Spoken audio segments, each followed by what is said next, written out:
Aadil, good to have you on the show. Walk me through your view of healthcare right now and whether you are going towards some of the biotech stuff that is focused on virus treatment, or if this is more a traditional view of healthcare and demographics that your team is looking at. Great to be with you, Oliver.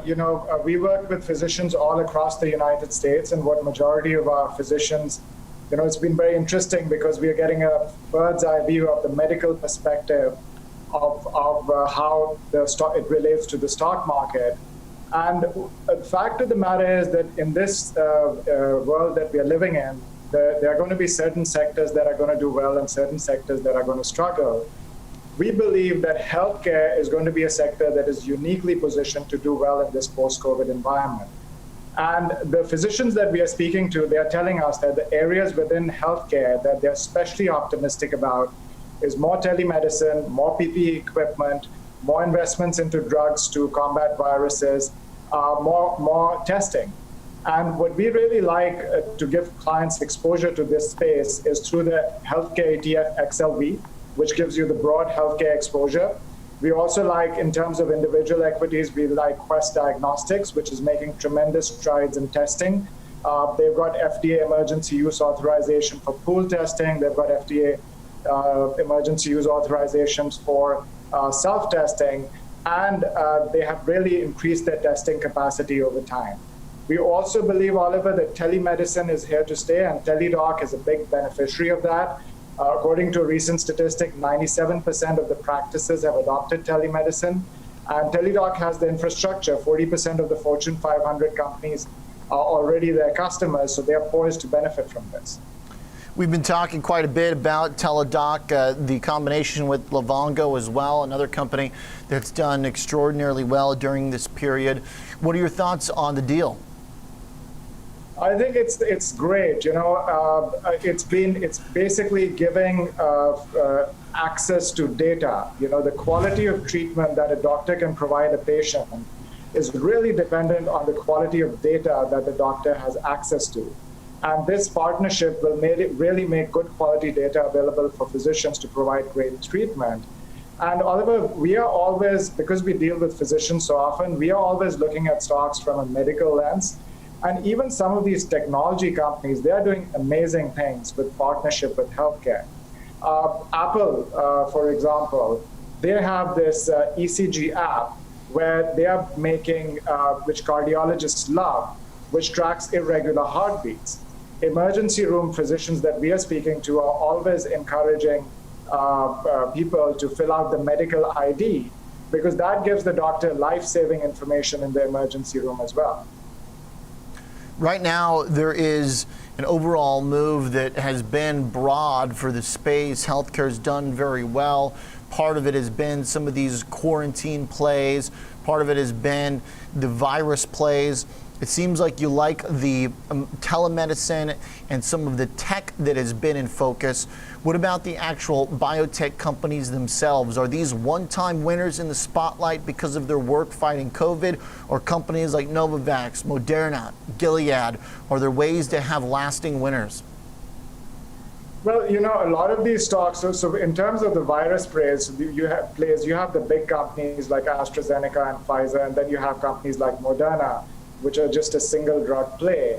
And we feel that there's a lot of volatility in some of these companies, and in some of these companies it's already been factored in.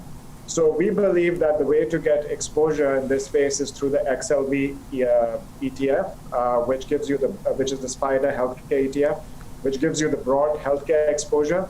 But where we are seeing opportunity, Oliver, is more usage of PPE equipment. So a company like Kimberly-Clark, which is a beneficiary of that, where as we go through the reopenings, more PPE equipment is going to be used.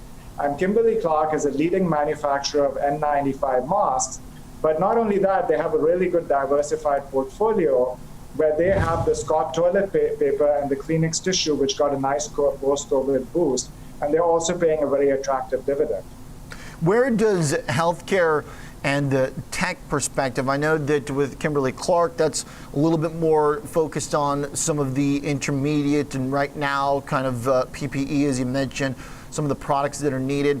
But from the tech side, when you talk about companies like Teladoc or Livongo, as a portfolio manager, how do they overlap with actual tech as a sector? Do they trade similarly? I mean, I know we've gotten companies with high valuations in healthcare technology that kind of looks on their chart like companies that are in software or tech. Are they distinguishable from the risk and the volatility that they put into a portfolio? So a lot of these stocks, Oliver, they have gone up quite a lot, right? And we are of the Warren Buffett school of philosophy, where it's far better to buy a good company at a fair price than to buy a fair company at a good price. And tech has gone up, but there's a reason why tech has gone up. You know, in this post-COVID environment, tech is uniquely positioned to do well. So as an investor, if I don't have exposure to some of these companies, what I want to do is look at a dollar cost average strategy where I could buy the first piece right here. If it falls, I could buy the second piece. If it falls, I could buy the third piece. So to answer your question, yes, they are also pricey in some instances, but a dollar cost strategy, you could piece into them. And I would point out that, you know, this partnership between healthcare and technology is going to be the wave of the future. Some of these companies, Oliver, they're doing amazing things. So, for example, Facebook, through artificial intelligence, they're contributing a great deal for healthcare. And they have this radiologist that we are speaking to. They love this program that they have going on with NYU Langone, where they're working on making MRI scans 4 times faster. They also are working on artificial intelligence for suicide prevention by monitoring posts, which becomes very relevant in this post-COVID environment. Very interesting. When you talk about some of the big companies that have their hands in a lot and how they could get involved in more of a healthcare focus, I'm curious, I don't see Alphabet on your list, at least from the top points you sent over. I mean, they got Fitbit. That's, I imagine, going to be somewhat of a healthcare venture as well. Should we expect Alphabet to be one of these players? Yeah, we like Alphabet as well, and you know, we believe that, you know, a lot of these large companies, they are dipping their foot in healthcare, which becomes really relevant right now. And again, even if you look at Amazon, for example, you know, Amazon is now supplying PPE equipment to hospitals and to government organizations. But there's a theme across all these companies. All these companies are intrinsically good companies, but they get a boost because of COVID-19. So when people are thinking, why are these stocks going up so much? There's a reason. Apple, they're a great company, but because of COVID-19, people are sitting at home, they're consuming more of Apple's services. Apple's services are its crown jewels. More than the profit margins are twice that of the product division. Facebook, you know, great company, but social distancing has made social media indispensable. People are spending more time on their platform. Amazon, you and me, we are working from home. We are using the cloud services. More than 60% of Amazon's profits are coming from the cloud division.